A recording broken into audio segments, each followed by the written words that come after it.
자, 모두들 반갑습니다.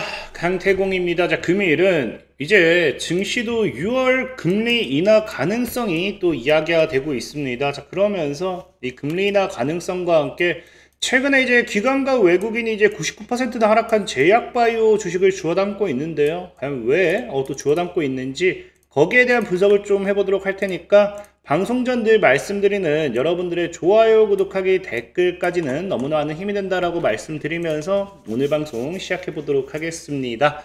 자, 일단 우리가 뉴욕 증시를 먼저 보고 가야겠죠. 현재 뉴욕 증시 같은 경우는 그래도 뭐 상승 마감을 해줬습니다만은 전체적으로 뭐 거의 뭐 필라델피아 반도체 지수는 뭐 빠졌고요. 업종들 뭐 상승 흐름을 봤을 때 말이 상승 마감이지 뭐 그냥 보합이다라고 보시는 게 좋아요. 실질적으로 이제 현재 0.1% 정도 뭐 상승도 못했기 때문에 뭐 보합이 맞는 부분이고, 뉴욕 증시는 왜 이런 상승 마감을 했을까를 놓고 본다라고 하면은 지금 뉴욕 증시가 굉장히 긍정적인 분위기는 많이 나오고 있어요. 그러니까 지금 뭐 지속적으로 리스크가 되고 있는 게 중국과의 관계죠. 사실 중국과의 관세에 대한 부분이 뭐 서로 늘 얘기하자면 뭐 트럼프는 잘 되고 있다라고 이야기하고 있지만 중국은 자꾸 뭐라고 이야기합니까? 사실 무근이다. 뭐 이런 이야기를 하기 때문에 이 부분이 사실 가장 큰 리스크긴 하지만 그와 별개로 전체적인 시장에선 뭐다? 이 뉴욕 증시를 견인할 수 있었던 거는 어찌됐든지 관세 협상에 대한 이 어느 정도 진전이 나와주고 있다. 그러면서 협상을 순조롭게 진행할 것이다 라는 이제 기대감이 나와주고 있고요. 심지어 이제 이 뭐 한국이라든지 뭐 일본 등 아시아 국가를 특히 적극적인 나라로 뭐 뽑고 있다 뭐 이야기를 했죠. 그래서 최근에 우리나라 같은 경우도 또 이슈가 나온 게 뭐 대선 전에 이런 뭐 관세에 대한 부분까지 다 끝내고 싶다고 이야기가 나올 만큼 굉장히 관세 협상에 대한 부분이 적극적인 부분을 우리가 확인할 수 있습니다. 그래서 이것 자체가 좀 긍정적으로 받아들여지고 있고, 특히나 지금 어떤 나라다라고 이야기하지 않았지만 사실 이게 우리나라가 될 수도 있는 거예요. 그러니까 어떤 나라다 이야기하지 않았지만 이미 뭐다? 상무장관이 한 개별 국가와는 이미 무역 합의를 마쳤다라고 발언했습니다. 그러니까 이게 누군지는 모르지만 어쨌든 한 개별 국가와 무역 합의를 마칠 만큼 굉장히 무역 합의에 대해서 부분에 있어서 관세 협상에 있어서는 긍정적이다. 이런 부분이 이제 뉴욕 증시의 상승 흐름으로서 다가오는 거 확인해 보실 수 있고요. 자, 그럼에도 사실 우리나라 증시 같은 경우는 상승 흐름을 잡지 못했습니다. 사실 최근 이제 관세 리스크가 커지면서 전체적으로 그런 것 같아요. 전체적으로 우리나라뿐만 아니라 세계적으로 봤을 때 미국 증시와 커플링 현상이 많이 멀어졌어요. 사실 디커플링 현상이 많이 심해진 것 같은데 우리나라 역시도 뭐 미 증시가 빠질 때 오히려 반등하는 모습을 보였지만 오늘 같은 경우는 오히려 하락을 했습니다. 보면 알겠지만 뭐 외국인의 매도도 강했고요. 특히나 기관계 매도, 그러니까 최근 증시의 상승을 주도했던 기관계가 뭐 하기 시작했다? 매도를 하기 시작했습니다. 이것이 가장 큰 문제다라고 생각할 수 있는데, 사실 중요한 거는 많은 분들이 이 지금 뉴욕 증시는 좋은데 우리나라는 왜 기관이 매도를 하는가라고 생각할 수 있어요. 하지만 이거는 잘못된 거예요. 왜? 실질적으로 지금 코스피의 흐름을 보면은 지금 기관 같은 경우 분명히 매도를 했지만 상승 베팅을 하고 있다라는 거예요. 무엇을 보고 확인할 수 있느냐? 우리가 레버리지를 보고 확인할 수 있죠. 레버리지에 지금 보다시피 기관 같은 경우는 지속적인 매수세가 들어오고 있습니다. 지속적인 매수세가 들어오고 있어요. 굉장히 꾸준한 매수세가 들어오고 있고요. 지속적으로 레버리지를 사들인다라는 건 기관 같은 경우는 뭐 하고 있다? 오히려 증시의 상방에 대한 베팅을 지속적으로 하고 있다라는 거예요. 기관이 이렇게까지 사들였지만 왜 오히려 코스피 전체적으로 봤을 때 하락 포지션이 나오느냐 뭐 이런 걸 본다라고 하면은 분명히 상승 베팅을 한다라고 했는데 기관은 왜 코스피에서 매도세가 더 강했느냐? 이것은 뭐 때문이냐? 그냥 너무 간단해요. 이제 상승 베팅을 하지만 이제 상승 베팅하면 뭐 하겠어요? 모든 주식들이 그만큼 많이 밀렸기 때문에 올라가겠죠.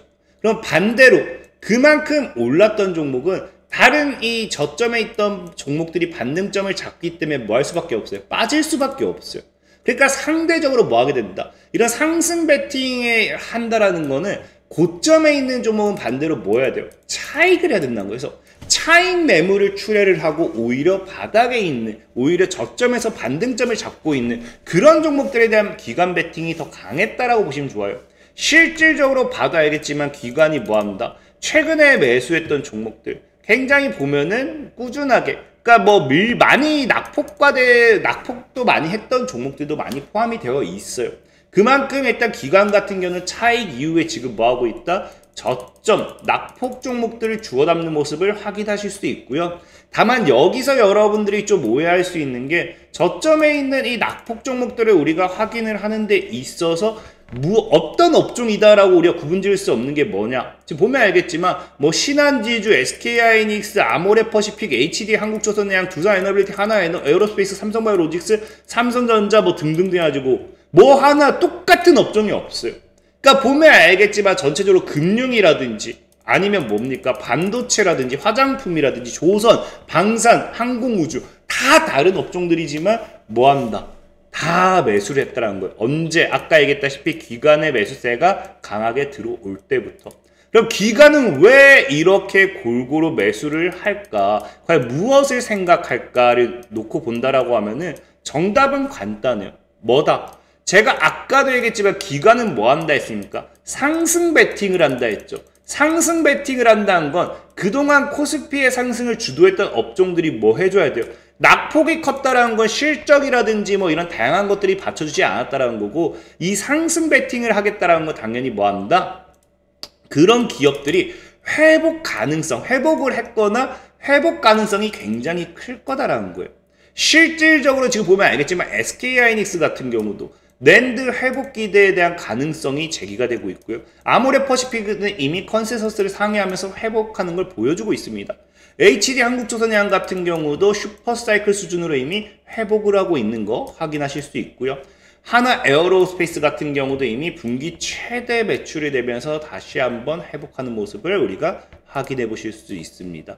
또 이제 아까 뭐 앞서 같이 얘기했던 삼성바이오로직스도 수주 확대에 따른 이익 성장세가 지속되고 있다. 두산에너빌리티 같은 경우도 올해 수주 10조, 약 11조 목표로서 원전 주기 계약 확대 전망이 따라오는 만큼 이제 뭐 한다? 전체적으로 기관이 매수했던 종목들은 뭐 업종에 따른 공통점은 없겠지만 어떤 공통점을 가지고 있다?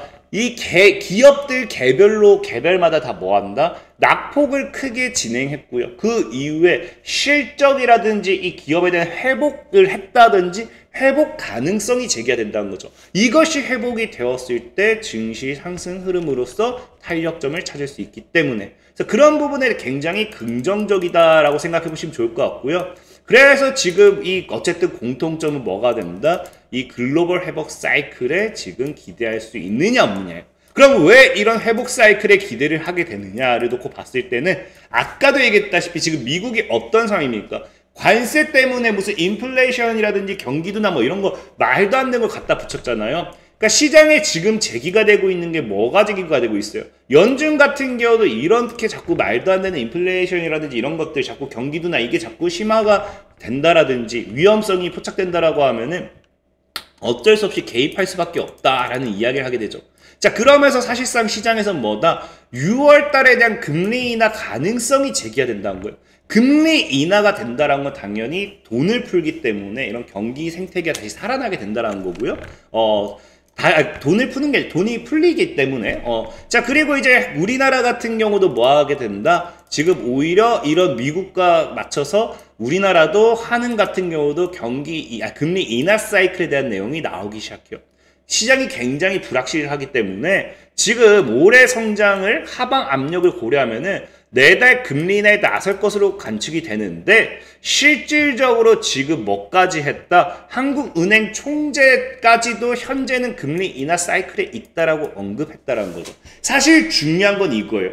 기관이 지금 시장에 상승 베팅을 할 수밖에 없는 건 금리 인하 사이클에 진입했기 때문이에요. 왜 이게 중요하냐 놓고 본다라고 하면은 과거부터 금리 인하 사이클은 몇 차례 우리나라 국내에 있었습니다. 첫 번째 뭐예요? IMF 이후죠. 그게 1998년도고요. 이 IMF 이후에 금리 인하 사이클에 진입을 하면서 대폭적인 금리 인하와 함께 증시는 몇 배? 거의 코스피는 저점 277포인트 기준 거의 지금 몇 포인트죠? 1000포인트까지 거의 약 5배가 올랐죠. 5배. 그리고 지금 2008년도에서 2009년 이때는 알죠? 여러분 다 리먼 사태 터지면서 역시나 금리 인하 사이클로서 지금 대응하면서 기준금리 당시 2%까지 낮췄습니다. 자, 그리고 증시는 다시 2배가 올라갔어요. 그리고 이제 이 당시엔 여러분들 뭐 아시겠지만 우리나라 증시는 타격이 없다 할 수 있겠지만 이 당시에 유럽이 좀 문제가 많았죠. 재정위기라든지 뭐 저성장 뭐 이런 부분에서 유럽이 좀 말이 많았습니다. 브렉시트도 있고. 그러면서 장기적인 금리 인하가 지속 이슈가 나오기 시작하면서 증시는 상방 흐름을 좀 잡았다가 이 당시에 또 미중 무역전쟁 코로나 뭐 이런 거 터지면서 무너졌다가 코로나 이후에 다시 금리 인하 포지션 잡았죠. 그리고 급격하게 상승했던 거. 자, 그리고 지금 여기서 다시 금리 인하 사이클이 돌아오고 있어요.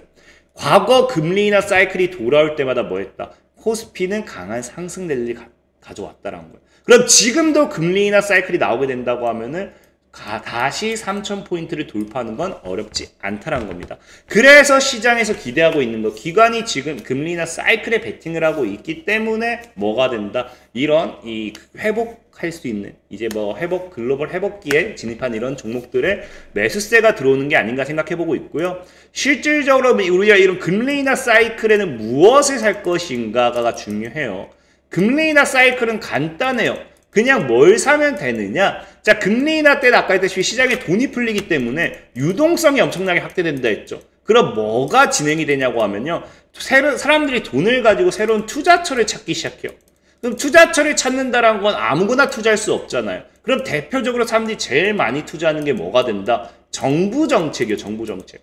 그래서 실질적으로 정부 정책에 대한 이런 투자 모멘텀을 가진 업종들로 하여금 대다수의 이런 수급이 들어오는 경우가 크고요. 실질적으로 아까 얘기했던 그 누굽니까? 원전이죠. 아까 얘기했던 그 기관이 매수하고 있다던 원전이라든지 아니면은 뭐 반도체, 뭐 방산, 조선, 항공우주, 제약바이오 이런 업종들이 다 뭐예요? 아까 얘기했다시피 우리나라 지금 뭐 조기 대선 준비하면서도 많이 이야기하고 있고 아니면 뭐 이전에 뭐 정부 정책으로라든지 당 정책으로도 냈던 이런 투자 관련되는 정책주들이겠죠.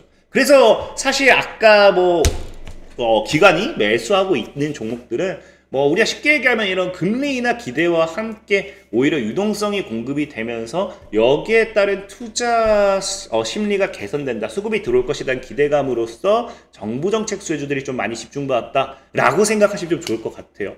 그래서 사실 저는 오늘 여러분들에게 이야기하고 싶은 거는 이런 정부 정책 관련되어 있는 모멘텀의 수혜주들이 향후 이제 금리 인하와 함께 길게는 짧게는 몇 개월, 길게는 1년이고 2년이고 지속될 수도 있기 때문에 그런 부분에 좀 집중해봐야 된다 생각해보면 좋고, 여기서 사실 주목해봐야 할 건 어쨌든 금리 인하와 함께 이 글로벌 사이클 회복기에 진입한 종목이라 했잖아요. 회복기에 진입한 종목이란 건 말 그대로 이제 박살이 난 종목들 위주로겠죠. 그래서 사실상 지금 저는 여러분들에게 방산을 살까요? 반도체를 살까요? 원전을 살까요? 조선항공우주 무엇을 살까요? 물어본다라고 하면은 저는 사실 제약바이오라고 이야기하고 싶은 게 제일 많이 박살난 건 사실 제약바이오를 따라올 수 있는 기업 업종이 없을 겁니다. 과거에도 보면 알겠지만 제약바이오주는 대부분이 반토막이에요. 근데 이게 2023년도 기사입니다. 그렇다고 해서 우리가 2023년도 이후에 이 제약바이오주들이 올라왔느냐? 지금 올라왔느냐? 이거 올라왔다 해서 올라온 거다 생각할 수 있는데 안 올라왔어요. 이게 뭡니까 이거는? 삼성바이오로직스나 좀 큰 기업들이 좀 그나마 올라와 주면서 지금 뭐가 된다? 상승 흐름을 잡아준 거지. 제약바이오주들은요. 아직도 이 당시 2022년도 당시에서 마이너스 80%가 넘어가는 종목들이 굉장히 많아요. 그래서 저는 오히려 과대 낙폭에서의 이런 실적 기대감의 종목을 찾는다라고 하면은 제약바이오를 보는 게 맞다 생각하고 있고요. 그래서 오늘 여러분들에게 소개시켜드릴 종목들은 다시 한번 말씀드리죠. 저는 잡주의 황태자입니다. 즉 저가형 스모켓 종목을 굉장히 좋아하는 사람 중에 하나예요. 그래서 오늘 역시나 좀 잡주 위주로 소개시켜드릴 거고요. 종목은 바로 넥스턴 바이오예요. 정확히 넥스턴 바이오 사이언스죠. 사이언스고 보다시피 굉장히 말도 안 되는 낙폭이에요. 2023년도까지 반토막 이상 밀렸다가 회복을 못하고 있어요. 회복 못하고 있는데 이 넥스턴 바이오가 지금 우리가 한번 눈여보면 좋은 게 뭐냐고 하면요. 자, 넥스턴 바이오 같은 경우는 최근에 자회사 합병을 통한 실적 개선 기대감이 증가하기 시작해요. 근데 중요한 건 아까 했다시피 넥스턴 바이오가 뭐 한다? 사이언스라고 했죠. 여기도 보면요. 의료 로봇 관련되어 있는 부분, 스마트 공장 관련되어 있는 부분, 그러니까 지금 의학뿐만 아니라 제약바이오뿐만 아니라 시장에서 이슈 받을 수 있는 AI 로봇 관련되는 모멘텀도 있다라는 겁니다. 실질적으로 넥슨바이오 로봇의 뉴스를 최근 뉴스를 보면은 지금 실적은 바닥일 가능성이 굉장히 크고 최근에 뭐한다? 이런 이 신규 사업으로서 이제 로봇 개발에 박차를 가하고 있다. 2017년부터. 그래서 이 로봇 관련되는 모멘텀, 의학 로봇이 굉장히 이슈를 받을 수밖에 없는 게 오늘 또 뉴스 나왔던 게 여러분 보시면 아시죠? 머스크 CEO가 뭐 했습니까? 수술 로봇이 5년 내 최고 외과 의사 능가할 것이라는 이야기를 하면서 이 수술 로봇에 대한 극찬 뭐 이런 거 얘기해요. 트위터에 뭐 이야기를 하죠. 그래서 실질적으로 자신도 뭐 한다. 내가 유럴 링크를 지금 지속적으로 테스트하고 있는데 인간의 기술로는 부족하기 때문에 수술 로봇 덕분에 지금 이것이 가능했다라고 하면서 수술 로봇을 극찬하기 시작해요. 그래서 결국에는 이 제약바이오와 함께 수술 로봇이라는 이슈를 가지고서 넥슨바이오가 올라가기에 축을 하다라는 거겠죠. 차트적으로 봐도 굉장히 바닥이고 최근에 이제 조만간 정배열 초입 구간에 진입합니다. 정배열 초입 구간에서의 진입한 종목들은 50% 이상 수익은 충분히 기대해 볼 수 있겠죠. 특히나 넥슨바이오가 잡주라고 할 수 있는 게 주가가 지금 마이너스 거의 90% 이상 밀리면서 시가총액이 300억 정도밖에 안 돼요. 그러니까 과거에는 이 종목도 잡주라고 할 수 없는 게 시총이 뭐 거의 몇 천억은 됐다란 거겠죠. 근데 중요한 건 뭐냐? 시총이 300억인데 넥슨바이오의 최대 주주 지분이 21%예요. 이거 뭐 작다 뭐 주변 또 지분까지만 한 25%는 잠겼다라고 보셔야 돼요. 그럼 지금 시장에서 거래 가능한 물량은 거의 200억 정도라고 보셔야 돼요. 그러니까 시가총액이 200억 정도라고 보시면 최근에 뭡니까? 상지건설이라든지 포바이포 이런 것처럼 미친 듯이 그냥 마음 먹고 날리면은 상한가 4방이고 5방이고 나와도 전혀 이상하지 않은 종목이라는 거예요. 그래서 넥슨바이오에 대한 부분 여러분들 좀 집중해보면 좋을 것 같고요. 만약에 내가 넥슨바이오에 대한 가격 전략 같은 게 궁금하다 하시는 분들은 영상 하단에 링크를 클릭하셔서 들어오시면은 제가 가격 전략까지 고지해놨으니까 참고하시면 되겠다 말씀드리면서 오늘 방송 마무리하도록 하겠습니다. 자, 지금까지 강태공이었고요. 여러분들 좋아요, 구독하기, 댓글까지는 너무나 많은 힘이 된다 말씀드리면서 자, 모두들 안녕!